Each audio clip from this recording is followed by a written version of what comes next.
pretty damn good chase boss.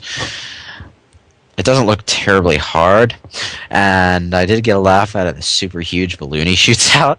Yeah. But yeah, it's like, whoa, what the hell?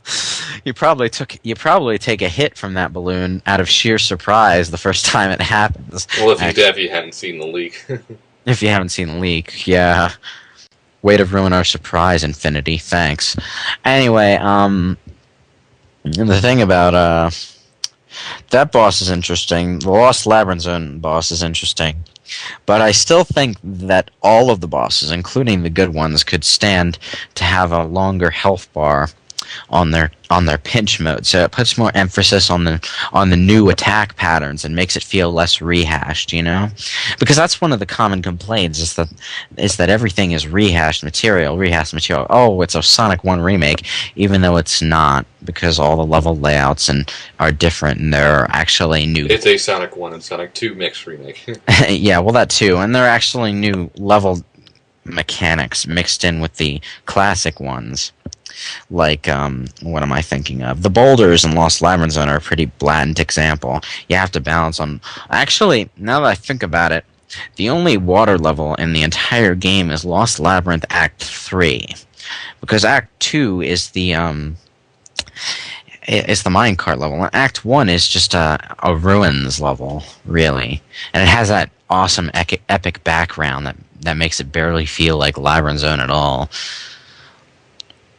And you're on the boulders. It looks more like Indiana Jones on crack or something. I don't know. Lost World, Adventure 1.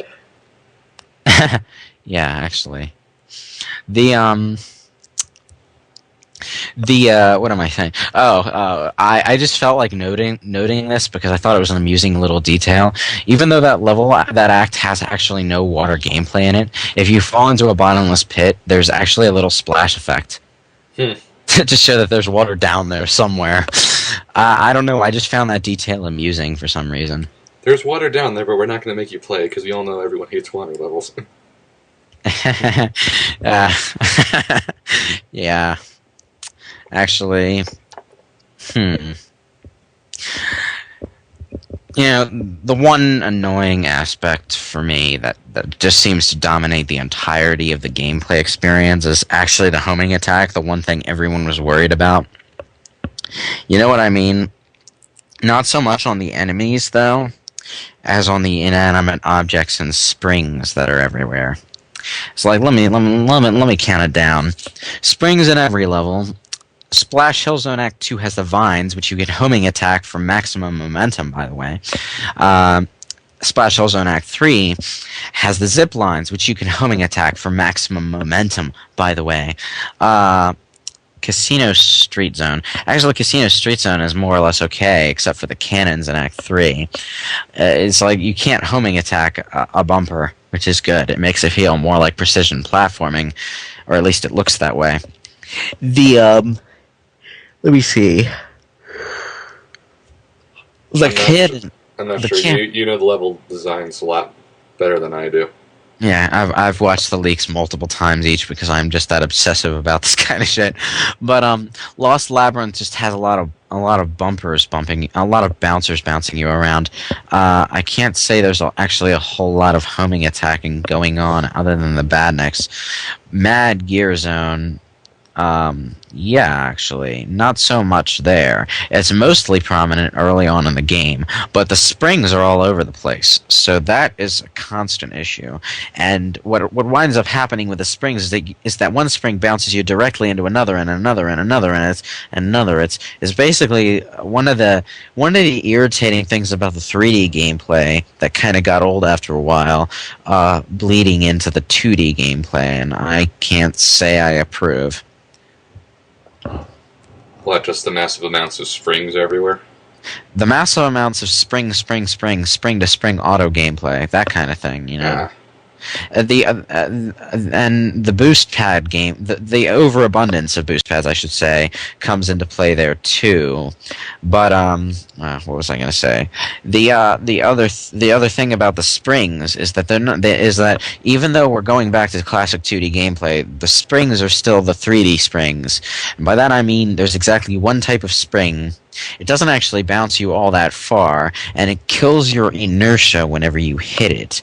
So you will, if you hit a vertical spring, for example, you will always go straight up when you hit it. You can move after leaving the spring, but if you had a lot of leftward momentum when you hit the spring, you won't keep moving to the left the same way you were moving, like in the old games. So you can't use a vertical spring to get distance or anything. You just shoot straight up. I didn't quite notice that, but good eye. Yeah, that and the fact that there's only one spring type that doesn't shoot you all that far, whereas the classics had two spring types, which were the yellow spring, which was less powerful, and the red spring, which shot you into the upper stratosphere or blasting across the stage at warp speed whenever you hit it. I just wish they'd bring back those two kinds of springs and give them their proper physics back. You know, maybe they're doing that with the delay. To be honest, we spent 5 extra months making sure the springs are right. I doubt that's going to happen, to be honest. Although I hope they put less emphasis on auto spring gameplay and boost pads especially, because there are way too many boost pads. I'm sorry. I was giving them the benefit of the doubt until I saw the leaks, but they never really let up with that. And it's not like they're always used poorly. It's just that they're used for a 2D game where the whole premise is to get your momentum up yourself so you can go fast. It's like almost half. It's like more than half the time when you get to a slope that you're supposed to go up, there's a boost pad there to help you up.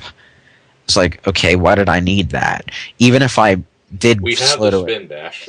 Even if I was going too slow to get up there, I have the spin dash. I can get up there myself. Why are you insulting my intelligence by throwing all these boost pads in all these different places? Sega's going the Nintendo around and basically assuming everyone who plays their games are idiots.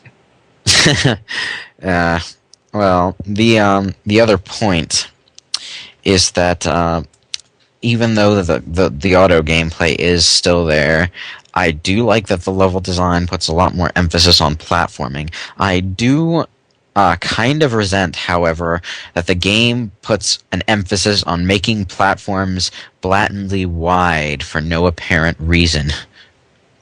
Like the spinning gear in Mad Gear Zone that you have to run across to move it over. That's huge. Not that so much, and that's actually a bit of well, there are slope physics to take into account. Well, there's slope physics, but it's still ridiculously big. Yeah, but that's not what I'm talking about. I'm talking about like Lost Labyrinth Zone. You know those moving platforms from Labyrinth Zone? Well, they're back, except they're like 5 times as big. It's like, why? It's like, I'm that far into the game. You think I can't make a few vaguely precision jumps? It's not like we're using the Wii remote here. Yeah. Well, we might be, depending on what version we get. But, yeah, it's like, it's not entirely